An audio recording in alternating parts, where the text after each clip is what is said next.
எனக்கு நல்லதா இருக்காங்க, என்ன பிரயோஜனம்? நல்லா இருக்கவங்களே நான் என்னங்க ஏதோ இருக்க, சில பார்த்தா கேட்பேன் எப்படி இருக்கீங்க, ஏதோ இருக்க அப்ப அப்படின்னு சொல்றது வந்து சந்தோஷமா சொல்லுங்க, பகவான் அண்ணனுக்கு நல்லா இருக்கு சொல்லுங்க. நம்ம ஆட்களுக்கு என்னங்க பயம், நல்லா இருக்க சொல்ல இந்த கண்ணு வச்சிருக்கோம் திருஷ்டிப்பட்ட சொல்ல. இயற்கை தானே, இயற்கை தானே நீங்க. அப்போ ஆயுள் மட்டும் இருந்தால் போராது, ஆரோக்கியம் மட்டும் இருந்தால் போராது, சௌக்கியம் இருக்கணும்.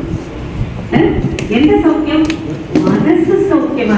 அதனாலதான் அந்த காமே வருது, சௌக்கியமா இப்பெல்லாம் கேட்கறதே இல்லை, முதல்ல வந்து பார்க்கறதே இல்லையே, எல்லாம் வாட்ஸ்அப்லயே முடிஞ்சுடுது. வாழ்க்கை காலம்பரம் ஆரம்பிச்சு குட் மார்னிங் யாரோ அமிச்சுட்ட போய் இன்னொருத்தருக்கு அமிச்சுட்டு இப்ப இன்விடேஷன் முதல் கொண்டு வாட்ஸ்அப்ல போற அளவுக்கு ஆயிடுது. இப்பெல்லாம் நம்ம பார்க்கும்போது சௌக்கியமாங்க, கேட்கறதுக்கே இப்பெல்லாம் பயமா இருக்கு. நம்ம எங்க கேட்டு அவங்க ஏதாவது சொல்ல ஆரம்பிச்சு அதுவே 10 நிமிஷம் போயிடுமோன்னு தெரியல. கோவிலுக்கெல்லாம் வந்தோம்னா சிலர்லாம் பார்த்து சௌக்கியமா கேட்க முடியாது. அது என்னங்க ஏதோ மகன் வந்தா அப்படியே போயிடும். இதுக்கு வந்தோன்றதே கூட மறந்துடுவாங்க. அதுதான் கோவில்ல இருக்கின்ற விதிகள்னு இருக்கு. கோவிலோ பஜனை மடமோ எங்க வந்தாலும் நம்மளுடைய சுயமான விஷயங்கள், பர்சனல் விஷயம் பேசக்கூடாது, சத்தமா பேசக்கூடாது. இப்ப இதுவே அச்சமா தான் இருக்கு. இது வேற வழி இல்லைங்கிறதுனால சுவாமியோட சொல்றதுனால ஒலிபெருக்கி யூஸ் பண்றோம். ஆக்சுவலா சுவாமியோட நாம சொல்றது வேணா சத்தமா சொல்லலாமே தவிர வேற எதையும் பகவானுடைய வாகனத்தினிடத்திலே நமஸ்காரம் பண்ணி அனுமதி கேட்டு மூலவரை நாம் தரிசனம் பண்ண வேண்டும். எத்தனையோ விதிகள் இருக்கு. சரி, இப்ப நாராயணன் வரேன். அப்ப நாராயணன் கேட்டாலும் படித்தாலும் ஆயுள் ஆரோக்கிய சௌக்கியம் இருக்கு.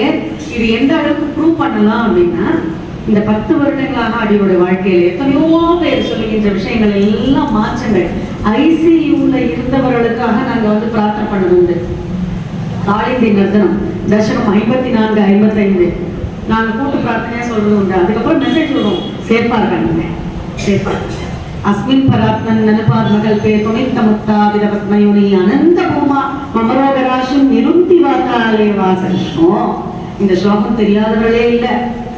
மகாபெரிவா கிட்ட ஒரு பெண்மணி வந்து, பெரியவா நாள் குறிச்சுட்டா எனக்கு முடியல, கேன்சர் வந்துருச்சு அப்படின்னு அழைச்சி, பெரியவா அஸ்மின் சொல்ல ஒரு மண்டலம் அப்படின்ட்டு. அவ்வளவுதான்.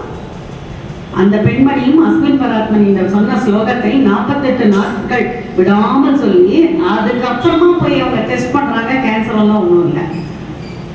நடந்த சம்பவம். இப்போ இவர் சொன்னாலே நம்ம வேர்ல்ட் ரெக்கார்ட் பண்ணிருக்கோம்னு, அதுல சம்பவம் சொல்றேன். சேலத்திலிருந்து நம்ம சொன்ன 142 பேர் சேர்ந்து 12 மணி நேரம் பண்றதுக்காக நம்ம பம்மல் கோவில்ல ஏற்பாடு பண்ணிட்டோம். அப்போ ஒரு பெண்மணி வந்து அவங்களோட தங்கையை கூட்டி வந்தாங்க. அவங்க என்ன கைப்பிடிச்சு, குருஜி எனக்கு ரொம்ப முடியல, சேலத்துல இருந்து வந்திருக்கேன். ஒன்றும் இல்லைம்மா, உட்காந்து கேளுங்கம்மா. இப்போ 12 மணி நேரம் சொல்ல போறாங்க. உட்காந்து அவங்களுடைய அக்கா வந்திருக்காங்க சொல்றதுக்கு. நீங்க நம்ப மாட்டீங்க, அவங்க உட்கார்ந்தாங்க 12 மணி நேரம். எல்லாரும் வயதானவர்கள் தான் உட்காந்துட்டு எப்படி உட்கார போறோம்னு தெரியலன்னு நினைச்சு பயந்துட்டு இருந்தாங்க. முட்டி வலி பரவாயில்ல, நீங்க இதை பத்தி கவலைப்பட வேண்டாம், நீங்க பாட்டுக்கு சொல்லுங்க அப்படின்னும். யாருக்குமே அந்த முட்டி வலியோ கை வலியோ இடுப்பு வலியோ எதுவுமே தெரியல. ஏதோ உலகத்துல போய் பறந்துட்டு இருக்க மாதிரி நடந்த சம்பவம் 2022ல. எல்லாரும் சந்தோஷமா போயிட்டா, எல்லாருக்கும் அந்த வேர்ல்ட் ரெக்கார்டு சர்டிபிகேட் மெடல்லாம் போட்டு அமைச்சாச்சு. அடுத்த நாள் ஒரு ஆடியோ மெசேஜ் வரும். கேட்டா அழுதுண்டே நம்ம அவங்க அக்கா சொன்னல முடியாதவங்களோட அக்கா எனக்கு மெசேஜ் அனுப்புறாங்க, ஆடியோ மெசேஜ். குருஜி என் தங்கை வந்து ரொம்ப முடியலன்னு வந்தா, அதுக்கப்புறம் நாங்கள் சேலம் திருப்பி போய் அவர் டெஸ்ட் எல்லாம் எடுத்தா டாக்டர் ஒண்ணுமே இல்லைன்னு சொல்லிட்டாரு. அப்பா இந்த நாராயணியம்ங்கிறது நமக்கு அரு மருந்து சொன்னது ஒரு துளி அளவு ஐயம் இல்லை. டெஸ்ட் பண்ணது முடியல, வந்து அட்மிட் ஆயிடுன்னு சொன்னவா டெஸ்ட் பண்ணிட்டு ஒன்றும் பிரச்சனை இல்லை, நீங்க வந்து இப்படியே உங்களுடைய மருந்துகள் எல்லாம் கண்டினியூ பண்ண நல்லா இருப்பாங்க. அதை போல இன்றளவும் அடியேன் பார்த்துட்டு இருக்கேன். எத்தனையோ பேருடைய வாழ்க்கையில ஆச்சரியமா இருக்கும். என்னுடைய தாய்க்கே சொந்தக்காரங்களாம் கூப்பிடுன்னு சொல்லிட்டா. நான் சொன்னேன் அப்படிலாம் எங்க அம்மா போக மாட்டா. யுவன் பிலீவ் ஐசியூ வெளியில உட்காந்துட்டு நான் வந்து நாராயணன் சொல்லிட்டு இருக்கேன், அஸ்மின் சொல்லிட்டு இருக்கேன். அச்சுதாயனமா அனந்தாயனமா கேசவாயனமா திருப்பாஸ்பத அஸ்தம். அது இந்த நாமம் முடியலன்னா அச்சுதாயனமா அனந்தாயனமா கோவிந்தாயனமா இந்த 3ஐயே சொல்லிட்டு இருக்கலாம். நாங்க 12 நாள் நம்ம உட்கார்ந்துட்டு இருக்கோம். அவர் முடியல, இதுக்கப்புறம் ஒன்றும் பண்ண முடியாதுன்னு சொல்லிட்டு இருக்க. இந்த நாம சொல்ல ஆரம்பிச்சோம். என் தாய் கண்களை திறந்தால் டச்சோடு ரொம்ப நல்லா இருந்தா 1.5 வருஷத்துக்கு.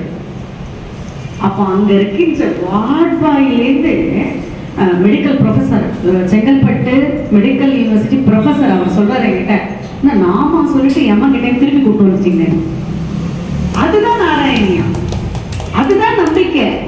அந்த இறை நம்பிக்கை தான் நம்மளுடைய சனாதன தர்மத்தின் ஆணிவேர். இறை நம்பிக்கைங்கிறது எப்படின்னா கண்ணுக்கு தெரியாத காட்சை போல. இறை நம்பிக்கை எப்படின்னா, ஒரு பஸ்ல போறோம், இரவு நேரம், டிரைவர் ஓட்டிட்டு இருக்காரு, அதை அப்படியே கண்கொட்டாம பார்த்துருப்பான், இதை தூங்கிட போறாரு.